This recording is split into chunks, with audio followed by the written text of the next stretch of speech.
Hello everybody, welcome back to the channel. Today's battle 5 of our Venus set. So this is the last time you will see this team. Opponent is using Swellow, Magnezone, Starmie, another fucking Gyarados, Houndoom, and Skarmory. So this is going to be a fun one. We're sitting at 2-2. This is essentially the match. Are we going to be a successful team, or are we going to fall to 2-3? Are we going to beat the... are we going to go positive or are we going to go negative? So I like this team so far. We're going to start off with the Riley lead, predicting the Skarmory again, because we do see that Skarmory. But yeah, before we begin the battle, feel free to like, subscribe, and how do you think we're going to do? We have 2 more sets after this before we get into Scarlet and Violet. And hopefully by now I'll have some content ready. Just got to click that button to find out when, and the bell, so you know when those videos are coming. But anyway, let's get into the battle, shall we? So our opponent leads off with Swellow. We lead off with our Arcanine, as you've seen. So yeah, Swellow is a threat. We gotta hit this thing very hard, very fast. We're gonna just click Flare Blitz, because we just have to straight up knock it out. Of course, we see the Protect, not an uncommon move. There we go, I should say. It's a very common move to Protect first, to simply get your Flame Orb, or Toxic Orb in this case, activated so you do get that Guts boost. Remember that Guts, even with the Flame Orb, that's why people run Flame Orb instead of Toxic Orb in this case, simply because Guts ignores that attack drop from Burn. Also, you take less damage over time, so this Swellow is going to take 6% and then 12% the next turn, versus Burn, they take 6% constantly. Here comes that Houndoom. I shouldn't be clicking Flare Blitz all too confidently, to be honest, because that Houndoom is a thing. Houndoom is a thing, mind you. And we're going to switch out to Nanny McPhee right away, because we can eat every single hit this Houndoom throws at us with the Nanny. So we're going to see what he's going to do. He's probably going to plot up, to be honest. He should plot up, because yeah, I was freely open. Oh, he's actually going to do a straight Dark Pulse. That's going to do nothing. So now hopefully we're able to Calm Mind up and avoid those flinches. If not, he's probably going to hit Nasty Plot. Nasty Plot Fire Blast, Nasty Plot Flamethrower. We're just gonna click Thunderbolt. Oh, Torment. That's a nice move. I hope he meant. I hope he didn't confuse that with Taunt, because that'll be unfortunate. Because now with Torment, so Torment, I can't use the same moves twice in a row. Taunt is the one where you can't use like status moves. So that'll be Spike, Stun Spore, Swords Dance, whatever. You can't use those types of moves for like 3 turns. But Torment lasts for as long until you switch out, basically, but you can't use the same move over and over. So that's the difference between Taunt and Torment. He straight up goes for Nasty Plot. We're gonna go for Ice Beam. I think we should have Calm Mind there, but it doesn't matter. Houndoom is quite frail. If we could have snagged the freeze, though, that would have been hella hilarious IRL. But we're still here. We're gonna continue clicking Thunderbolt and Ice Beam. It doesn't matter really how many Calm Minds this thing, Nasty Plot this thing does, because we're simply so fat with Blissey.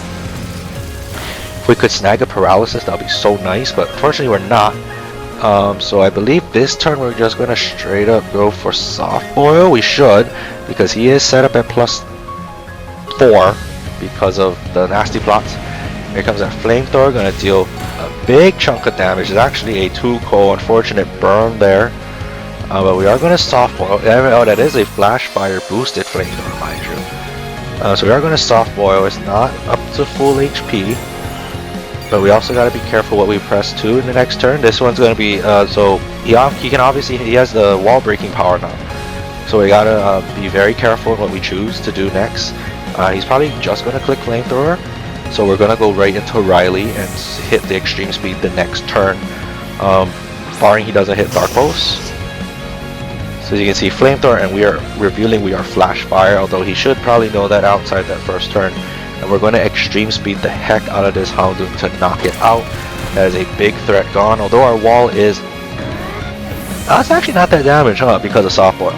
But yeah, he had a perfect play at the beginning. But now I can freely click Flare Blitz. I wonder what he's going to sound next. Starmie, of course, that's the most appropriate move. Yeah, Starmies can be Sashes as well. I think we go into Rosario or McPhee here. We go into McPhee. Makes the most sense. That's our most specially defensive wall. Of course, we don't want to just keep wearing out our wall, right? We want to be able to send out other things and do more damage. Here comes that light screen, so it's a light clay variant of Starmie. It's either that or Sash. It's going to be one of those two with the screens. It could be lefties. I know there's a bulky Starmie set, but I don't know it 'cause I don't tend to run my Starmies bulky. But yeah, we're going to just Thunderbolt. Because why not? Right? I mean, he's open right now. We're going to click it. Nothing really resisted besides Magnezone. Then there comes the Magnezone, of course. He resists both of my stabs, which is fine with me. As long as we can break the sturdy, that's fine. And we're going to see what item it has. So Magnezone should outspeed, so the fact that it didn't go first tells me it is not lefties. Hopefully. Yeah, it's not lefties, so it's probably Specs in some fashion. Or, let's see what else could it be. Specs, Life Orb, Shaka. There's no AV in this game, so it can't be AV. Yeah, so I'm either thinking Specs, Scarf, or Shaka Berry. Shaka Berry for the off chances, of course, if there's a ground weakness, but that is more of a rarity to find, because why are you going to leave your Magnezone in on a ground type? You know what I mean? So we're going to get our Spadef boost. Here comes that Thunderbolt. Still does a fair chunk of damage to us. I believe this is Specs. Judging by the damage, it's telling me it's Specs. Of course, we're going to take damage because of burn leftovers being negated. We're going to click Ice Beam here. In the event he switches, that's why we click Ice Beam, not Thunderbolt there. Even though it is resisted, out comes that Swallow. So again, he knows we have both beam coverage, so Swallow is a riskier choice here. So we know that the Facade is going to kill us, right? It's boosted Facade. At this range, McPhee's going to go down to that Facade. And that poison damage is starting to stack up, so that's 6% there. Next turn is going to be 12%. He is badly poisoned, not regular poison, because of the Toxic Orb. So our next option is to go into the Walden here, predicting either a Roost or a U-turn of some sort. Also just to simply take the Facade. Here comes that Facade. Deals actually quite a little bit of damage. And we see that poison stacking up, so unless he goes for Roost here, that'll be very good if he went for Roost here. We are actually going to click Rock Polish again, get the speed boost first, and then Swords Dance, get the attack boost second. So there's that U-turn, so he did switch out. But with this move right here, he simply leaves himself exposed. Now Rhydon can outspeed everything, and that includes Swallow, which is the fastest thing on his team. So definitely not the best play on my opponent's behalf. But we'll see what he goes into now. He sends out the Gyarados. So I know what you're thinking, we're at -1. He should probably switch out, right? Well, of course we have our Rock Polishes up. I think, and this is where I think we're going to end up playing into our opponent. He's going to think we're going to switch. But in actuality, we do outspeed it now. So we are going to go for that Rock Slide Flinches stuff. Right? Even at -1, that did a lot to Gyarados. And we do fortunately get the flinch. Right? That's very unfortunate for him, because I think he clicked Waterfall. Why wouldn't you click Waterfall in that case, right? I think Gyarados naturally outspeed, so even at 1 Dragon Dance, he would outspeed. So we'll never know. But he either clicked Dragon Dance or Waterfall. He switches out. Again, not really the option I would go for, because I outspeed everything. Rock Slide's going to land. Do another big chunk of damage, even at -1. That's how powerful Rhydon is. And now we can click on Reliable Earthquake, our other stab move, our ground stab. Rock ground coverage is very good offensive coverage, to be honest with you. Because even if you have flying types, we have rock types to hit you. And even if you resist it with earthquakes with grass types, rock types hit you neutrally. So, you know, they play off each other very nicely. So that's why, I mean, if we can get the Swords Dance and Rock Polish off, it's going to be a beautiful Dancing Dino sweep. So we'll see if we can get it off, but we are at -1 attack, mind you. We're only at +2 Rock Polish speed with -1 attack. So out comes the Swallow again. he is probably going to click either quick attack or he's going to straight up U-turn again. He's trying to dwindle down the Rhydon. But unfortunately here we do miss our rock. He actually goes for facade instead. We actually have 5 HP. So he's probably going to go for his quick attack now. But he doesn't know that we have our cuss step. And with cuss step, in a pinch like this, so about what, 20%, you're going to go first. Your move becomes priority +1.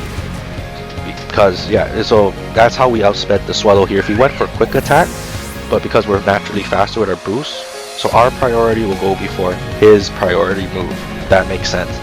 So the cuss step comes in handy there. That's why I love running the cuss step on the Rhydons in the games where I don't have Eviolite. Now out comes Magnezone, and Magnezone is not going to like any of this. We are going to click Earthquake, knock it out, unless he is Scarf, which I doubt he is Scarf. He actually straight up withdraws and go into Gyarados. He's going to go into Gyarados again. Again, it doesn't matter if he went into Gyarados or not, because Rock Slide from that range is going to knock it out. Now we're at -2. We're going to see the power of the Dino right here. Hopefully, please don't let me down here. So he switches out again. And he goes, Skarmory is his last one, that's right. Okay, we still have a very, very good party in the back right here. Rock Slide going to do a little chunk of damage. Again, we're at -2. Okay, and normally Skarmories are fully defensive and all that stuff. So that did quite a bit of chunk. It did more than I thought. I thought it would be like where it is now. I thought that's how much damage it would be in the immediate damage. We were going for a Rock Slide again, trying to flinch. All we're trying to do is just get as much damage off on the Skarm as we can because we know he's going to knock us out now.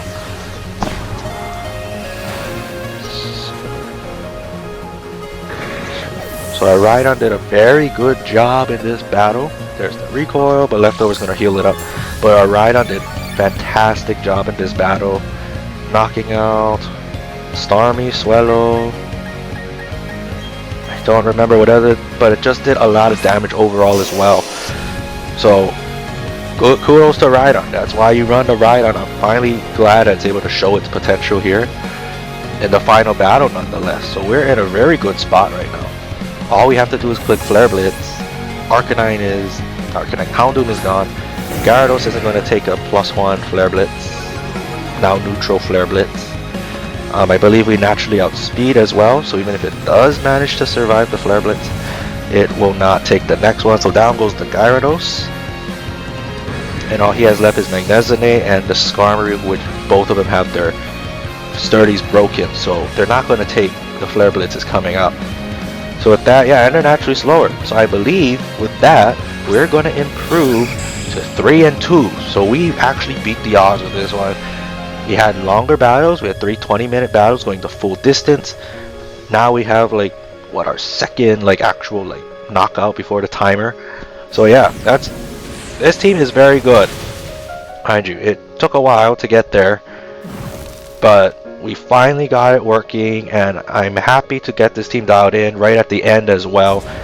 I'm actually surprised that Skarmory lived the Flare Blitz there, but it doesn't quite matter now, does it? But yeah, we are going to improve to 3-2. This is a very fun team. This was just more of a themed-esque team, like we did with the Cypher admins at the beginning. So yeah, you know, with that being said, thank you for watching. Thank you for watching the journey of this team. I will see you next time with another team builder, starring a Pidgeot, if that interests you. What else is there? So with that as well, we have 2 more sets of these battles, and then Scarlet Violet content. Thank you for sticking around with this countdown to Scarlet Violet Wi-Fi battles appearing on the channel. And yeah, thank you for all the support. Leave your likes and comments, and feel free to subscribe and all that stuff, and enable those notifications as well, so you'll be always notified when those battles come up. But with that being said, I hope you have a fantastic day, and I will see you all tomorrow for the team builder. But until then, have a good one. Bye.